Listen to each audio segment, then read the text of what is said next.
మర్చిపోయాను కాబట్టే మీతో రావడానికి సరే అన్నాను. ఇంకా సారీలు ఎందుకు ఆదిత్య? మంచి మాట అన్నారు. వారు మరీ మనసు మెత్తని మనిషి. నువ్వు ఉన్నావుగా, ఎంత సాహసమైనా చేసి సాధించడానికి. మీరు కావాలి అనుకున్నాం, అయినా అదేమీ సాహసం కాదు. మనం బయలుదేరదాం. పాపం అక్కడ భవిష్య ఎలా ఉందో ఏమో, సరిగా తింటుందో లేదో. ఖచ్చితంగా అందరూ బ్రెయిన్స్ తింటూనే ఉంటుంది. అన్నయ్య, వదిన, ముందు మనం అందరం ఫ్రెష్ అవుతారండి.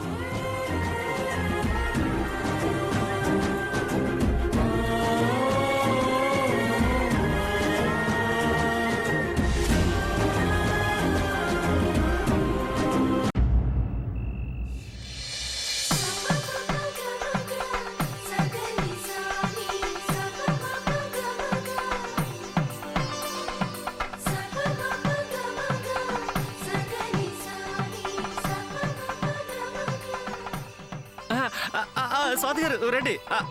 ముందు కుడికాలు పెట్టి కారెక్కండి. తనేమైనా కాపురపు ఇంటి గడప దాడుతుందా ఏంటి? నా చెల్లెలు బంగారం, ఏ కాలైనా ఒకటే. నీకు కాస్త ఎక్స్ట్రాలు ఎక్కువైనట్టున్నాయి, తగ్గించమంటావా? అవసరం లేదు సార్, నేనే తగ్గించుకుంటాను. అయినా నా గురించి మీకు తెలియదా సార్? తెలుసు కాబట్టే హెచ్చరిక, లేకపోతే బడిత పూజే. నమస్తే సార్. ఇన్నేళ్ల తరువాత మళ్ళీ రాజావారింటికి వారి భార్య స్థానంలో వెళ్తున్నాను. వారి కూతురిగా మా స్వాతికి మంచి సంబంధం కుదిరేలా చూడు స్వామి. ఇంకా ఏ కష్టం మా జీవితంలోకి తొంగి చూడకుండా చల్లగా కాపాడు తండ్రి. మా పిన్ని మనసు మార్చి మాతో కలిసి ఉండటానికి వచ్చేలా చేశావు. వాళ్ళ మనసు సంతృప్తి పడేలాగా ఏ ఇబ్బంది పడకుండా చూసుకుంటాను. మా వంశానికి వాళ్ళు ఉసురు తగలకుండా చల్లగా రక్షించు. అమ్మలా పిన్నిని చూసుకుంటాను, దీప్తిలాగా స్వాతిని ప్రేమగా చూసుకుంటాను. మమ్మల్ని దీవించు తండ్రి. అత్తయ్య గారిని అన్ని విధాలా జాగ్రత్తగా చూసుకుంటాను. మా పిల్లల భవిష్యత్తు ఎలాంటి కలహాలు లేకుండా రాకుండా నీ ఆశీర్వాదాలు అందించు తండ్రి.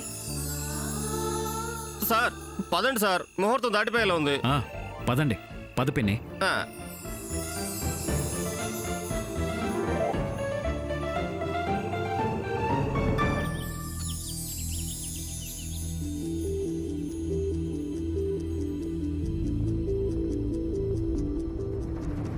లక్ష్మి, త్వరగా రా. అమ్మా.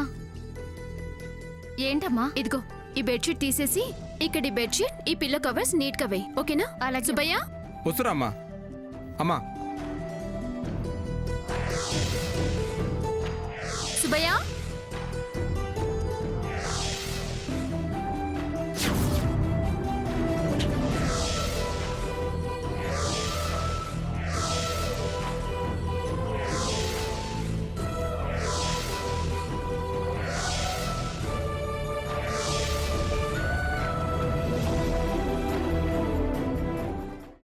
అమ్మా, అలాంటి వాళ్ళది నిజమైన ప్రేమ కాదు, అది వ్యామోహం.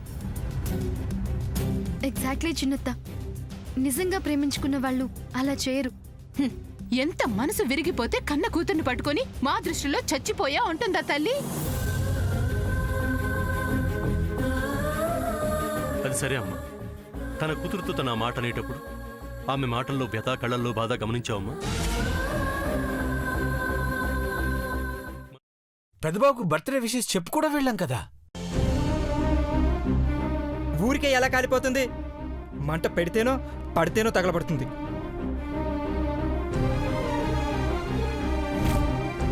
కరెక్ట్ చిన్నబాబు, నీకొచ్చినట్టే నాకు డౌట్ వచ్చింది. పార్వతే షర్టును తగలబెట్టిందనుకుంటా.